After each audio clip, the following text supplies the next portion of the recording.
हमारे बीच में इस वक्त ऑल इंडिया किसान सभा के प्रेसिडेंट, हम बात जो हुई वो यही है कि जम्मू कश्मीर में किसानों के जो मसाइल हैं उसके बारे में ये आपको जो ऑल इंडिया किसान सभा के प्रेसिडेंट साहब हैं ये आपको बताएंगे, तफसीलन बताएंगे क्या कुछ फ़ैसले लिए गए, मुल्क की सूरत हाल भी क्या है और कैसे वो हमारे जम्मू कश्मीर के आंदोलन का समर्थन कर लेंगे। ख़ास तौर पर जो हमारी फ्रूट इंडस्ट्री है, जैसा कि आपको मालूम है कि इस साल काफ़ी ज़ख्म पहुंचा है उस इंडस्ट्री को सरकार की गफलत की वजह से।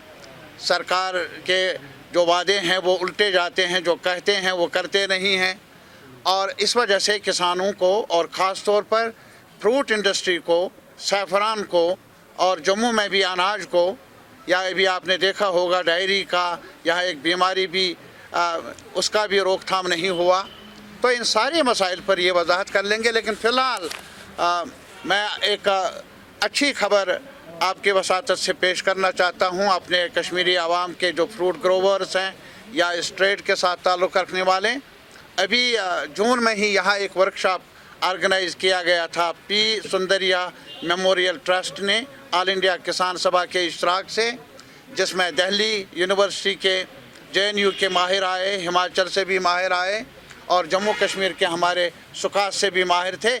इसके अलावा सीनियर लेवल के फंक्शनरीज ऑल इंडिया किसान सभा के और जम्मू कश्मीर के किसान तहरीक के शामिल रहे। आज हम जो यहाँ आए थे, किसान तहरीक का सम्मेलन कश्मीर का आज यहाँ पर हुआ श्रीनगर में, और पिछले कुछ महीनों से 2-3 महीनों से पूरे मुल्क के अंदर किसान सभा के राज्य के सम्मेलन होने जा रहे।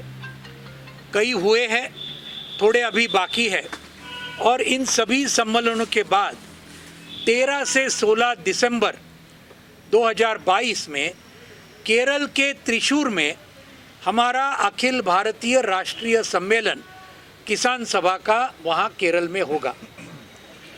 आज भी यहाँ उसके लिए नुमाइंदे चुने गए जो हमारे केरल के सम्मेलन में कश्मीर से आएंगे, जम्मू से आएंगे, उनका ऑलरेडी चुनाव हुआ है।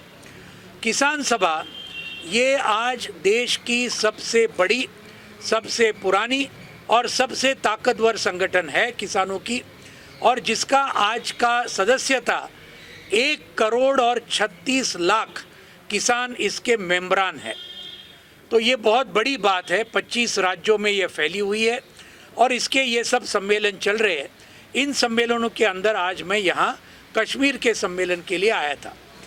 जो सवाल जो हमने लिए आज के सम्मेलन में, सबसे बड़ा सवाल जो है कश्मीर का कि आज हमारे सेब के उत्पादन करने वाले जो किसान हैं, धान के किसान हैं, फिर हमारे डेयरी फार्मर्स है, सैफरन के किसान हैं, आज उनका सबसे बड़ा जो समस्या है कि उनके आज खेती माल को सही दाम आज नहीं मिलता है।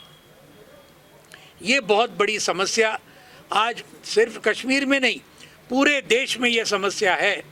और ये इसके लिए सेब का सवाल तो बहुत है। ये अभी जो हमने किताब जो रखी, जो तारिक अमीर साहब ने आपके सामने रखी, उसमें सेब के सभी सवाल हमने इकट्ठा किए हैं और इसके ऊपर आज बड़ा संघर्ष कश्मीर में, हिमाचल में, उत्तराखंड में हमने शुरू किया है, क्योंकि आज लागत खर्चे का 1.5 गुना दाम हर किसान के हर फसल को मिलना चाहिए। ये हमारी बुनियादी मांग है। ये सिर्फ हमारी मांग नहीं, ये किसने सिफारिश की थी? ये सिफारिश की थी राष्ट्रीय किसान आयोग ने, जिस आयोग को मनमोहन सिंह साहब के सरकार ने गठित किया था 2004 में। 2006 में इस आयोग ने अपना पूरा रिपोर्ट पेश किया और पहली सिफारिश ये थी कि अगर 4 लाख किसानों की आत्महत्या जो पिछले 25 साल में हुई है, उनको अगर रोकना है तो पहली बात ये करनी होगी, हर एक किसान के हर एक फसल को आज लागत खर्चे का 1.5 गुना दाम देने वाला केंद्रीय कानून बनाना होगा। ये पहली बात, इसके लिए आज यहाँ पर चर्चा हमारी हुई। ये सेब के लिए भी लागू है, ये धान के लिए भी लागू है, ये दूध के लिए भी लागू है, हर फसल के लिए लागू है ये अगर केंद्रीय कानून होगा तो ही किसान कुछ हद तक बच सकता है, नहीं तो वो बचेगा नहीं। एक तो वो आत्महत्या करेगा या तो अपनी ज़मीन को खो देगा, जो दोनों चीज़ आज पूरे देश में हो रही है। आज ये पिछले 8 साल में अभी के केंद्र सरकार के नीचे ये 4 लाख में से 1 लाख किसानों को आत्महत्या करनी पड़ी है सिर्फ 8 साल में, ये अभी के सरकार के। ये है सच्चाई और ये सब सरकारी आंकड़े हैं, ये कुछ हमारे आंकड़े नहीं है। केंद्रीय गृह मंत्रालय के नीचे नेशनल क्राइम रिकॉर्ड्स ब्यूरो नाम का जो एक संस्था है, उसने ये निकाले हुए आंकड़े हैं कि कितने किसानों ने, खेत मजदूरों ने आत्महत्या की। आज दूसरा सवाल यहाँ आया और वो है कि आज कश्मीर का किसान भी कर्जे में डूबा हुआ है, बड़े पैमाने पर पूरे देश का है, वैसे कश्मीर का भी है, जम्मू का भी है। और इसलिए हमारी दूसरी मांग जो हमने किसान सभा ने की कई सालों से, उसके लिए लड़ाई चालू है। और संयुक्त किसान मोर्चा ने भी, जिन्होंने किसान आंदोलन का दिल्ली का इसका नेतृत्व किया था, हमने तय किया है कि हमारी दूसरी मांग ये होगी, पूरे भारतवर्ष के अंदर सभी किसानों का सभी कर्जा, कि खेत मजदूरों का कर्जा केंद्र सरकार ने एक बार माफ़ करना चाहिए। इसके पहले 2 बार हुआ है, केंद्र सरकार ने किया है। वीपी सिंह साहब जब प्रधानमंत्री थे 1990 में ये माफ़ किया कुछ हद तक, 10,000 रुपये तक उस वक्त के, वो काफ़ी बड़ी रकम थी उसमें।